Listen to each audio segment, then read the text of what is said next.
नमस्कार दोस्तों, आज लखनऊ के भव्य व ऐतिहासिक भारत रत्न श्री अटल बिहारी वाजपेयी इकाना क्रिकेट स्टेडियम में भारत और वेस्टइंडीज के बीच खेली जा रही T20 अंतर्राष्ट्रीय श्रृंखला के पहले मुकाबले में शाम 7 बजे जैसे ही दूधिया रोशनी के बीच खेल का आगाज हुआ, पूरे स्टेडियम में मौजूद हजारों दर्शकों का उत्साह 7वें आसमान पर पहुंच गया। वेस्टइंडीज के कप्तान शाई होप और भारतीय कप्तान श्रेयस अय्यर टॉस की प्रक्रिया के लिए मैदान के बीचों बीच आए, जहां पिच की परिस्थितियों को देखते हुए और शाम के समय ओस के प्रभाव को ध्यान में रखते हुए टॉस का फैसला बेहद निर्णायक माना जा रहा था। वेस्टइंडीज की टीम में ब्रैंडन किंग,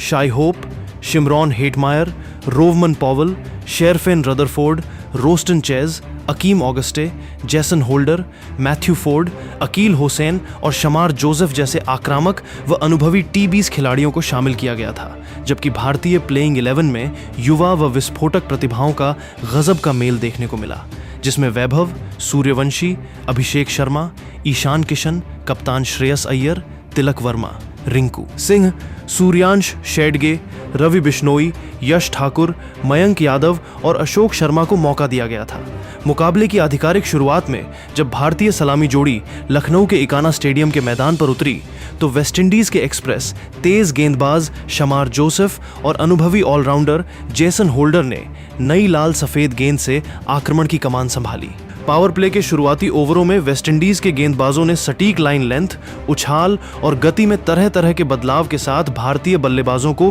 पूरी तरह बांधने का प्रयास किया, लेकिन क्रीज पर मौजूद युवा आक्रामक सलामी बल्लेबाज वैभव सूर्यवंशी और अभिषेक शर्मा ने बिना किसी दबाव के अपनी कुदरती आक्रामक शैली में बल्लेबाजी जारी रखी। चौथे ओवर की तीसरी गेंद पर जब एक्सप्रेस पेसर शमार जोसेफ ने 145 किमी प्रति घंटे की भयंकर रफ्तार से ऑफ स्टंप के बाहर जाती हुई एक तीखी शॉट ऑफ लेंथ बॉल पटकी, तो युवा आक्रामक बल्लेबाज वैभव सूर्यवंशी ने क्रीज में बेहद मजबूत और नपातुला बेस बनाया। गेंद की लाइन और गति को पलक झपकते भांपा और डीप बैकवर्ड पॉइंट के खाली पड़े इलाके से एक दर्शनीय, मखमली व गोली की रफ्तार वाला कड़ा चौका जड़कर स्टेडियम में मौजूद हजारों दर्शकों को झूमने पर मजबूर कर दिया। इसके बाद ठीक दूसरे छोर से बल्लेबाजी कर रहे अभिषेक शर्मा ने भी वेस्टइंडीज के मुख्य बाएं हाथ के स्पिनर अकील हुसैन की हवा में लूप होती हुई फ्लाइटेड डिलीवरी पर गजब का फुटवर्क दिखाया। उन्होंने अपने कदमों का बेहतरीन इस्तेमाल करते हुए सीधे गेंदबाज के सिर के ठीक ऊपर से लॉन्ग ऑन बाउंड्री के पार एक प्रचंड, आलीशान 90 मीटर दूर व गगनचुंबी छक्का ठोक दिया। अनिवार्य पावर प्ले के 6 ओवर खत्म होते होते भारतीय सलामी जोड़ी ने वेस्टइंडीज के शुरुआती धारदार आक्रमण को पूरी तरह निष्फल कर दिया और टीम के कुल स्कोर बोर्ड की गति को बढ़ाते हुए रन रेट को तेजी से 8 के पार पहुंचा दिया। 8वें ओवर में जब वेस्टइंडीज के कप्तान शाई होप ने गेंदबाजी आक्रमण में बदलाव करते हुए अपने अनुभवी ऑफ स्पिनर रोस्टन चेज को गेंदबाजी मोर्चे पर लगाया, तो क्रीज पर अपनी जड़ें पूरी तरह जमा चुके अभिषेक शर्मा ने अपनी मजबूत कलाइयों का जादुई व महारत भरा इस्तेमाल करते हुए डीप मिड विकेट और एक्स्ट्रा कवर की खाली दिशाओं में लगातार 2 कड़े, तीखे व मखमली चौके बटोर लिए। हालांकि 9वें ओवर की दूसरी गेंद पर अनुभवी गेंदबाज जेसन होल्डर ने वेस्टइंडीज की टीम को पहली बड़ी सफलता दिला दी। जेसन होल्डर ने चालाकी से गति में भारी कटौती करते हुए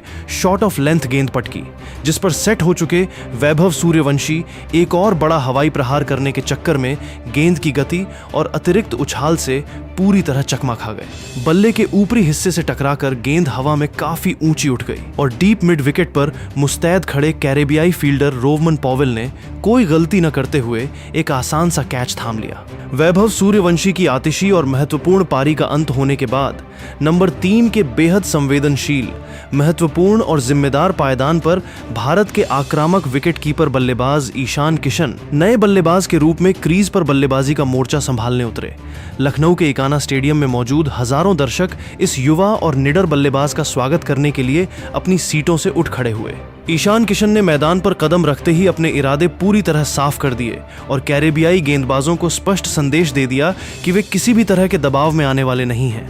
वेस्टइंडीज के कप्तान शाई होप ने तुरंत अपने तेज गेंदबाज मैथ्यू फोर्ड को आक्रामक फील्ड सेट करने का निर्देश दिया और उन्हें ईशान किशन को क्रीज पर सेट न होने देने के लिए सीधी स्टंप्स की लाइन में गेंदबाजी करने को कहा। लेकिन ईशान किशन तो पहली ही गेंद से अपने स्वाभाविक अंदाज में प्रहार करने के लिए तैयार खड़े थे। जैसे ही मैथ्यू फोर्ड अपने लंबे रनअप से दौड़ते हुए आए और उन्होंने ऑफ स्टंप की लाइन पर थोड़ी ओवर पिच डिलीवरी दाट की, ईशान किशन ने गजब की क्रीज अवेयरनेस दिखाई। उन्होंने बिना किसी झिझक के अपना बेहद मजबूत व संतुलित फ्रंट फुट बाहर निकाला, अपना सिर गेंद के बिल्कुल ऊपर रखा, बल्ले का मुंह बिल्कुल सीधा खोला और गेंद के स्वीट स्पॉट से टकराते ही लॉन्ग ऑफ बाउंड्री के पार एक दर्शनीय नयनाभिराम व गोली की रफ्तार वाला कड़ा स्ट्रेट ड्राइव चौका जमाकर बेहद रोबदार अंदाज में अपना खाता खोला। गेंद जब गेंदबाज के बगल से हवा को चीरती हुई बाउंड्री लाइन पार कर गई तो पूरे स्टेडियम में भारतीय फैंस की गूंज सुनाई देने लगी। इसके बाद 11वें और 12वें ओवर के दौरान क्रीज पर मौजूद दोनों बाएं हाथ के आक्रामक बल्लेबाजों अभिषेक शर्मा और ईशान किशन ने कैरेबियाई गेंदबाजों के खिलाफ मैदान के चारों तरफ बेहद दर्शनीय, कलात्मक व कड़े आक्रामक शॉट्स खेलते हुए रनों की तेज बौछार कर दी। दोनों बल्लेबाजों के बीच का तालमेल और रनिंग बिटवीन द विकेट्स देखने लायक थी। उन्होंने वेस्टइंडीज के तेज गेंदबाजों और स्पिनरों दोनों के खिलाफ क्रीज की गहराई का मुकम्मल इस्तेमाल किया। जब भी गेंदबाजों ने ऑफ स्टंप के बाहर गेंद थोड़ी ढीली पटकी तो बल्लेबाजों ने मजबूत कट और पंच शॉट्स खेलकर चौके बटोरे, और जब गेंदबाजों ने लेग स्टंप की लाइन पर गलती की तो बल्लेबाजों ने कलाइयों के शानदार मोड़ से गेंद को बाउंड्री पार भेजा। इन दोनों युवा बल्लेबाजों ने मात्र कुछ ही ओवरों के भीतर 50 रनों से भी अधिक की एक बेहद मजबूत, ऐतिहासिक व महत्वपूर्ण साझेदारी पूरी कर ली, जिसने वेस्टइंडीज के कप्तानों और गेंदबाजों की बनाई गई तमाम रणनीतियों और योजनाओं को पूरी तरह से ध्वस्त करके रख दिया। वेस्टइंडीज का गेंदबाजी आक्रमण इस साझेदारी के सामने पूरी तरह लाचार और दिशाहीन नजर आने लगा और कप्तान शाई होप बार बार अपनी फील्डिंग में बदलाव करने पर मजबूर हो गए। 13वें ओवर की चौथी गेंद पर जब वेस्टइंडीज के तेज गेंदबाज मैथ्यू फोर्ड दोबारा अपना नया स्पेल फेंकने के लिए गेंदबाजी मोर्चे पर आए तो उन्होंने बल्लेबाज को हाथ खोलने का मौका न देने की नीयत से गेंद को इन स्विंग कराने की कोशिश की, लेकिन उनकी एक पैड लाइन पर भटकी हुई इन स्विंग डिलीवरी को क्रीज पर पूरी तरह सेट हो चुके अभिषेक शर्मा ने पलक झपकते ही भांप लिया। अभिषेक शर्मा ने मजबूत बैलेंस बनाया और अपनी मजबूत कलाइयों के कलात्मक मोड़ से गेंद को डीप स्क्वायर लेग बाउंड्री के पार 4 रनों के लिए भेजकर अपना एक और आतिशी, दर्शनीय व महत्वपूर्ण अर्धशतक बेहद शान से पूरा कर लिया। जैसे ही गेंद सीमा रेखा से टकराई, अभिषेक शर्मा ने मुस्कुराते हुए अपना बल्ला हवा में लहराया और ड्रेसिंग रूम में मौजूद भारतीय खिलाड़ियों व कोचिंग स्टाफ ने खड़े होकर तालियों की गड़गड़ाहट से उनकी इस बेहतरीन पारी की सराहना की। हालांकि शतक की ओर बेहद तेजी से बढ़ते दिख रहे अभिषेक शर्मा अपना यह शानदार अर्धशतक पूरा करने के ठीक बाद और भी ज्यादा विकराल व आक्रामक रुख अपनाने के चक्कर में अपना नियंत्रण खो बैठे। वेस्टइंडीज के मुख्य बाएं हाथ के स्पिनर अकील हुसैन ने अपनी चालाकी का परिचय देते हुए अगली गेंद हवा में लूप के साथ थोड़ी धीमी और फ्लाइटेड फेंकी। गेंद ऑफ स्टंप की लाइन पर टप्पा खाकर तीखी बाहर की ओर घूमती हुई निकली। अभिषेक शर्मा इस घूमती हुई डिलीवरी पर क्रीज से बाहर निकलकर सीधे गेंदबाज के सिर के ऊपर से बड़ा हवाई प्रहार करने चले गए, लेकिन गेंद उनके बल्ले के बाहरी किनारे से टकराकर हवा में काफी ऊंची उठ गई। बैकवर्ड पॉइंट पर बेहद मुस्तैद और चौकस खड़े कैरेबियाई फील्डर अकीम ऑगस्टे ने गेंद के नीचे खुद को अच्छी तरह पोजीशन किया और बिना कोई गलती किए दोनों हाथों से एक सुरक्षित कैच थाम लिया, जिससे अभिषेक शर्मा की इस आतिशी व दर्शनीय अर्धशतकीय पारी का अंत हो गया और वे निराश होकर पवेलियन की तरफ लौट गए। अभिषेक शर्मा के आउट होकर पवेलियन लौटने के बाद भारतीय टीम के कप्तान श्रेयस अय्यर नए बल्लेबाज के रूप में क्रीज पर आए। श्रेयस अय्यर ने क्रीज पर आते ही स्थिति की नजाकत को समझा और दूसरे छोर पर मजबूती से टिके ईशान किशन के साथ मिलकर भारतीय पारी को आगे बढ़ाना जारी रखा। उन्होंने शुरुआत में समझदारी दिखाते हुए स्ट्राइक रोटेट करने पर ध्यान दिया और खराब गेंदों पर कड़े प्रहार किए। 15वें ओवर में जब वेस्टइंडीज के एक्सप्रेस तेज गेंदबाज शमार जोसेफ दोबारा अपने स्पेल में वापसी करने आए तो उन्होंने अपनी भयंकर गति से भारतीय बल्लेबाजों को डराने और दबाव बनाने का प्रयास किया।